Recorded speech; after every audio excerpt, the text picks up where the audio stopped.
Hello students, I hope you all are fine.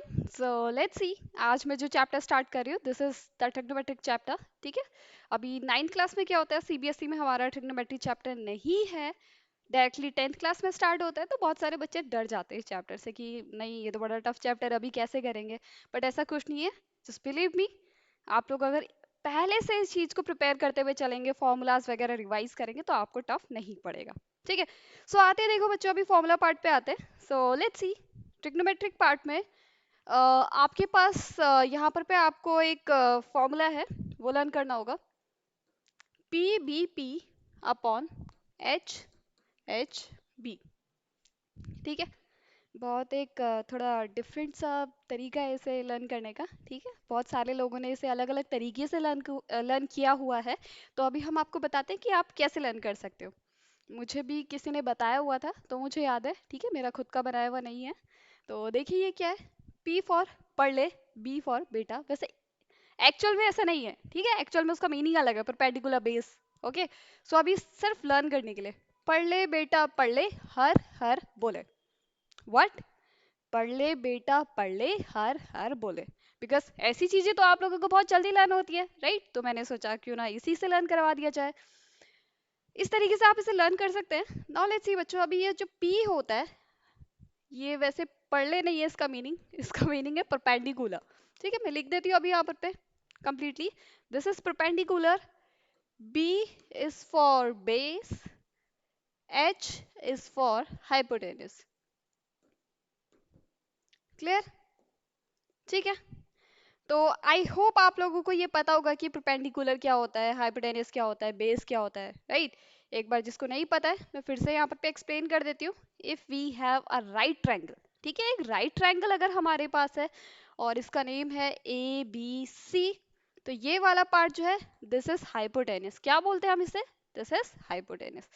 ये वाला part है परपेंडिकुलर और ये वाला पार्ट है बेस. क्लियर? ठीक है. अब आप लोग सोच रहे होंगे कि ये वाला पार्ट मैंने क्यों करवाया. बिकॉज इससे रिलेटेड बहुत सारे फॉर्मूलाज है जो आपको लर्न करने रहेंगे. इतना पार्ट क्लियर है. मैं अभी इसे इरेज करके सिर्फ फिर से ये वाला पार्ट बता रही हूँ. पढ़ ले बेटा पढ़ ले, हर हर बोले. क्लियर? ये जो फर्स्ट वाला रेशियो है, परपेंडिकुलर और हाइपोटेन्यूज, ठीक है, ये रेशियो जो होता है, ये रेशियो होता है साइन थीटा का. किसका रेशियो होता है? Sine theta. ठीक है. ये ट्रिग्नोमेट्रिक फंक्शंस है जो आपको लर्न करने रहेंगे. Sine theta is equal to perpendicular upon hypotenuse. Next वाला जो रेशियो है, this is for cos theta. ठीक है. ये किस चीज के लिए होगा? कॉस थीटा के लिए होगा. Base upon hypotenuse. Then next one is tan theta. ये जो नेक्स्ट रेशियो बचा है, ये होगा टेन थीटा का, which is perpendicular upon base. Clear? अब हम लोग यहाँ पर पे क्या करेंगे बच्चों, कुछ टर्म्स और होते हैं इसमें. बट उसके लिए आपको सिर्फ इतना ध्यान रखना पड़ेगा कि साइन थीटा का अगर आप इनवर्स सॉरी रेसिप्रोकल कर दो. ठीक है. एक फॉर्मूला हमारे पास और होता है. साइन थीटा को ही हम लोग क्या बोल सकते हैं? One upon cosec theta. क्या बोल सकते हैं? One upon cosec theta. तो आप लोग यहाँ पर पे इसकी हेल्प से कोसेक थीटा का फॉर्मूला लिख सकते हैं. क्या हो जाएगा इसका फॉर्मूला? हाइपोटेनियस ऊपर कर दो, परपेंडिकुलर नीचे कर दो. ठीक है. Hypotenuse upon perpendicular, this is cosec theta. Next cos theta.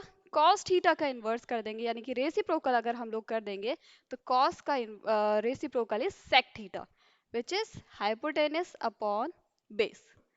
ठीक है. सेम एज टेन के लिए जो हमारे पास होता है, ये होता है कॉट थीटा. अब इसका आप रेसिप्रोकल करोगे तो वो आ जाएगा बेस अपॉन परपेंडिकुलर. क्लियर? तो ये सारी चीजें आप लोग लर्न कर लीजिए, नोट डाउन कर लीजिए. ये फॉर्मूलाज काफी इंपॉर्टेंट है. Sine theta one upon cosec theta होता है. सेम एज जो कॉस थीटा है, वो वन अपॉन सेक थीटा होता है. टेन जो होता है वन अपॉन कॉट थीटा होता है. तो sine theta is equal to perpendicular upon hypotenuse. cos theta is equal to base upon hypotenuse. tan theta is equal to perpendicular upon base, right? Same है. Sign का अगर आप reciprocal कर दो तो कोसेक हो जाता है, तो इसलिए हमने ये टर्म भी यहाँ पर पे रेसिप्रोकल कर दिया. क्लियर? नोट कर लीजिए आप लोग. अब हम एक काम करते हैं, कुछ क्वेश्चन इसमें से रिलेटेड कर लेते हैं. लेट्स सपोज अगर आपको कुछ ऐसे क्वेश्चंस गिवन हो कि एक राइट ट्रायंगल आपको गिवन है. ठीक है. और आपसे बोल रहे कि ये राइट एंगल है बी पे, और बाकी का आपके पास ए बी सी का नेम है, राइट। ये perpendicular is 12 centimetre, base is 5 centimetre, ठीक है। अब हमें क्या करना है, लेट्स सपोज अगर हमें निकालना है यहाँ पर पे sine A comma cos A, इसकी वैल्यू निकालनी है। Next sine C and cos C, ठीक है। ये वैल्यूज निकालिए। तो कैसे आप लोग इसे सॉल्व करेंगे, देखिए आप क्या करना पड़ेगा, बिकॉज साइन कॉस की वैल्यू चाहिए तो डेफिनेटली हमें हाइपोटेनस की जरूरत पड़ेगी, राइट। तो फर्स्ट ऑफ ऑल इस वैल्यू को निकालना होगा। अब इसे निकाले कैसे, पाइथागोरस थ्योरम तो सभी ने पढ़ी है, राइट।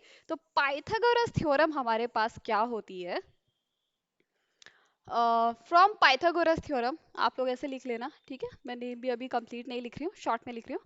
पाइथागोरस थ्योरम हमारे पास क्या होता है, हाइपोटेनस का square is equal to perpendicular का स्क्वायर प्लस बेस का स्क्वायर, राइट।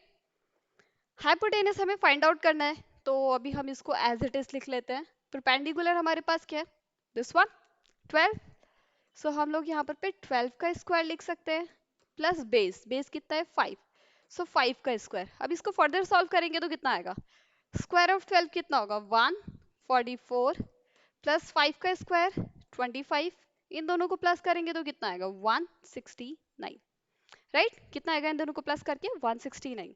अभी हमने बोला यहाँ पर पे ये तो हाइपोटेनस स्क्वायर है, ठीक है।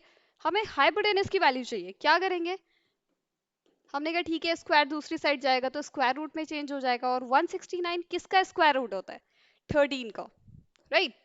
सो it means we can say कि यहाँ पर पे हमारे पास जो हाइपोटेनस की वैल्यू है दिस इज 13 सेंटीमीटर, क्लियर।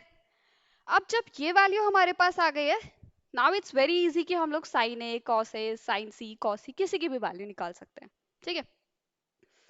इस वाले पार्ट को मैं इरेज कर रही हूँ अभी।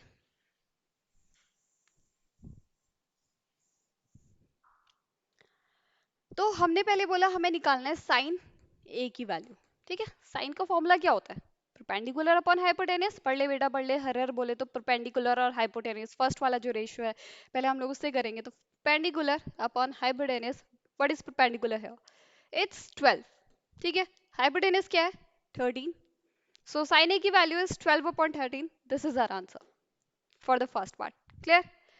साइन ए हमारे पास हो गया है। नेक्स्ट कॉस ए, इजीली अब हम लोग cos a की भी वैल्यू निकाल सकते हैं। First of all we can write the formula, formula हमारे पास क्या होता है, बेस अपॉन हाइपोटेनस, बेस कितना है 5, hypotenuse is 13, so 5 upon 13 is the answer for cos a, ठीक है। अच्छा अभी तो हमसे कह रहे हैं साइन ए कॉस ए, अब नेक्स्ट वाले में जो बोला था वो बोला था साइन सी, अब इसका क्या मतलब है, ठीक है। अभी अचानक से एंगल चेंज कर दिया है, ठीक है। बट काफी इजी है ये भी। एक छोटी सी बात आपको ध्यान में रखनी है, जिस भी एंगल की बात कर रहे हो, क्या, जिस भी एंगल की बात कर रहे हो उसका अपोजिट साइड जो है वो आपका परपेंडिकुलर होगा, ठीक है। क्या बोला हम लोगों ने, लेट्स सपोज जब मैं इसकी बात कर रही थी साइन ए कॉस ए, तो मैंने कहा ठीक है भाई इसका अपोजिट साइड क्या है दिस वन, तो ये परपेंडिकुलर, अच्छा ये परपेंडिकुलर है तो बचा हुआ ये बेस होगा, हाइपोटेनियस में कोई चेंजेस नहीं आएंगे, क्लियर। अब मैंने बोला हम बात कर रहे हैं इसकी, हम कह रहे हैं भाई अब हमको निकालना है साइन सी, तो पहले तो फॉर्मूला लिख लेते हैं, फॉर्मूला चेंज नहीं होगा। फॉर्मूला क्या है, परपेंडिकुलर अपॉन हाइपोटेनस।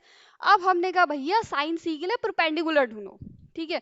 क्या है परपेंडिकुलर, हमने कहा ठीक है इसका अपोजिट साइड तो परपेंडिकुलर होता है, यानी कि इस बार जो परपेंडिकुलर की वैल्यू है, क्या है परपेंडिकुलर की वैल्यू 5 और hypotenuse 13, so that's why we got the answer sine C is equal to 5 upon 13, clear. अच्छा ये तो साइन सी की बात करी, ये चीज समझ में आई, ये चीज बहुत इंपॉर्टेंट है। अगर हम एंगल जिस भी एंगल की बात कर रहे हैं आपको सिर्फ इतना नोटिस करना है कि उसका अपोजिट साइड परपेंडिकुलर, तो मैंने कहा अब मैं अगर एंगल ये कह रही हूँ तो मैं इसको परपेंडिकुलर नहीं ले सकती, ठीक है। मैंने कहा ये साइड है, सॉरी ये एंगल है तो इसका अपोजिट साइड ये वाला परपेंडिकुलर होगा, क्लियर है। अच्छा चलो ये वाला पार्ट हो गया है। नेक्स्ट हम लोग कहते हैं कॉस सी, कॉस सी की वैल्यू बता सकता है कोई, अच्छा अगेन फॉर्मूला तो सेम रहेगा, बेस अपॉन हाइपोटेनस, ठीक है। बेस कितना है, बेस कितना है 5, नहीं है 5, बेस 5 नहीं है, वाई? हमने कहा भाई इसी एंगल की तो बात कर रहे हैं, इसका अपोजिट साइड तो परपेंडिकुलर होता है। भैया अगर ये परपेंडिकुलर हो गया तो बेस क्या है? 12। अब तो बेस चेंज हो जाएगा ना, 12। और जिसमें चेंजेस नहीं होंगे वो है hypotenuse. So we got the answer, cos c is equal to base upon hypotenuse, which is 12 upon 13. Clear? I hope this is clear. Thank you so much everyone.